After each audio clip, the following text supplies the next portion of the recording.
expensive one. Obviously has to be a number 2 pencil. Like that, you cannot go wrong with that.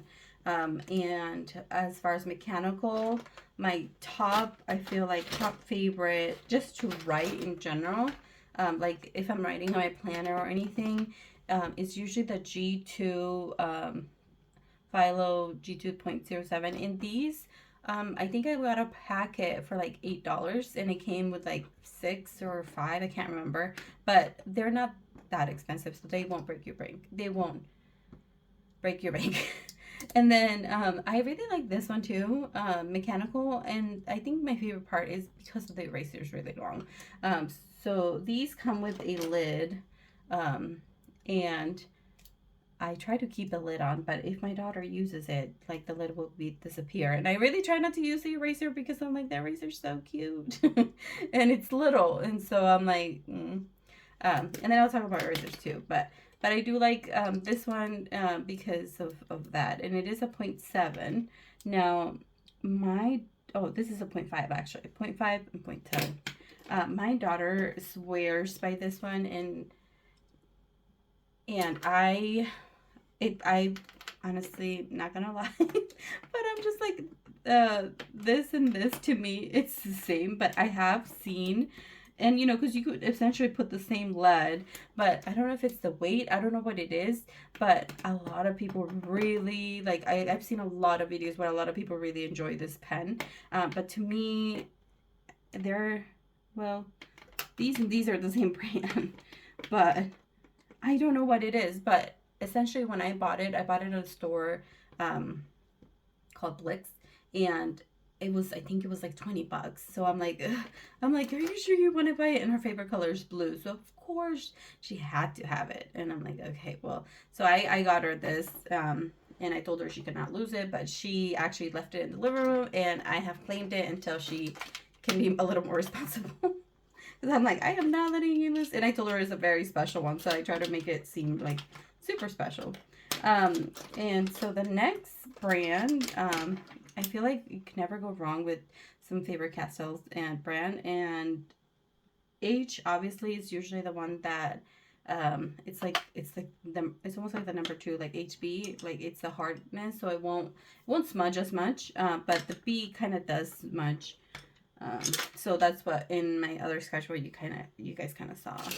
And I also like just a regular, when it comes to mechanicals, these are like, I feel like these are like my top favorite. Like I'm not super picky, and I feel like they get the job done. Like, so you really don't have to spend a lot of money. Like, I honestly wouldn't have spent a lot of money on this one, but I did because my daughter really wanted it, so I was like, okay. But for me, I honestly could do with any of these. This is just the same, and they come in big packets oftentimes. So those are my favorite pencils. Now, for red pencils, I absolutely love these ones, and I actually just finished a sketchbook, and I feel like that's where I fell in love with this this red pencil. Let's see if I can find. So I actually did with Michelangelo's David with the Uni red pen. I have read about other like red pens that you guys can use, but I might have seen me post this, maybe, I'm not sure, but it was one day where I was just like, well, it was in September. I was just doodling, and I did a whole bunch of circles because I didn't know what I wanted to do. And then from the circles, I actually started doing different things. And this is like how red, like, so it can go deep and then lighter, lighter, lighter. And I have a very light hand usually, so I don't erase very much because I'll start a sketch with like very light outline. And you can actually see, if you pay attention, you can actually see that the circle was here where I did it. But I just kind of started and then just go deeper in certain areas to show like the contrast. So, but this is I feel like this is one of my favorites. And I just bought a sharpener for it, which I think it was so cute. It is like the cutest little thing, you guys. And at first I was like, oh my god, how do I even use this thing? Because I didn't read the instructions. In the back it tells you like how to turn it, and I didn't turn it, so let me see.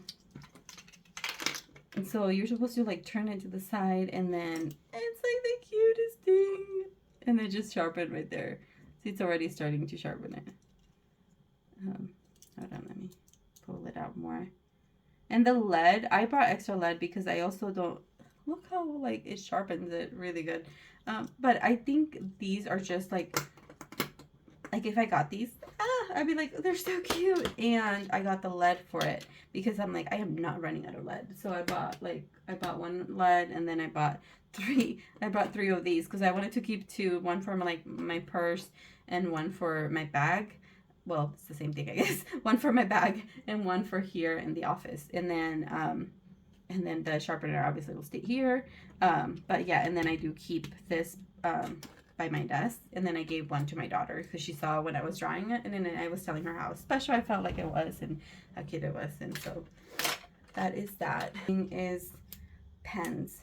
Pens, honestly, like I feel like basic, really. Like these are the ones that I used for the ink challenge, and I felt like I really did enjoy using it. I'm trying to find like a like a good so let me see, is this the one? Big yeah, Big Broken. So I try to label it in the bottom, but I really like how it turned out. Like there's something about these, about the colors, like these two colors. When I don't know, there's just something about it in a notebook. I feel like it looks really pretty. And black I think as well, but when I try to do green, I feel like it was my least favorite to use. And I also really like, so this one was the Bix pen, I think it was one of these, but essentially it was like one that was like 1.0 or something. It was a thicker one. These were from this brand, and you guys, I even like it broke because like when I was drawing I was getting really frustrated because it wasn't working. So this one actually just needs to go. But yeah, I really thought like just I really enjoyed using the red pen. And actually it's actually this brand, but it's both the same brand. But I really like the red, so I ended up getting one of these packets, and they're only like I think they're like under $2, which I was like, yes please. And it comes with 10, so I'm like, give me some of these. So I got this, and then I believe I got the blue one. I can't remember if I did or I didn't, but I did end up getting the blue. And that brings me to the next one, which is this one. I really like it because it has you know, it has the 4 colors. So it has black, red, blue, and green. Which green I did this with green, and it really wasn't my favorite. But I feel like for certain things, maybe like if you're doing it would work quite great. But other than that, I was just like, I was really in love with these 3, which is like the black, the red, and the blue. Like I feel like it was lovely. Oh, Pro Max Grippy 1.0 was one of my favorite, which I don't think I have it here. It might be downstairs. But it's just one of the mechanical, like one of kind of like these. But this one too, the Velocity, the thick one is kind of nice. It's a 1.6. It's really lovely. So these are some of my favorites for pens. Now, for paint, you guys, I really started falling in love with wash, and I'll show you what. One thing I forgot to mention yesterday is a sharpener. So for those that like to color, an electric sharpener, you guys, oh my god, it makes the world of difference. Now, for the sketchbooks, these are the ones that I usually use to clamp down to hold the paper. So I recommend these too. Erasers, I forgot to mention that for pencils. Having good erasers is really good. And a small transparent, if you can get a transparent ruler. So when you're doing measurements, you can kind of see and go from there. But I like to have it transparent, that way you can see what I'm doing.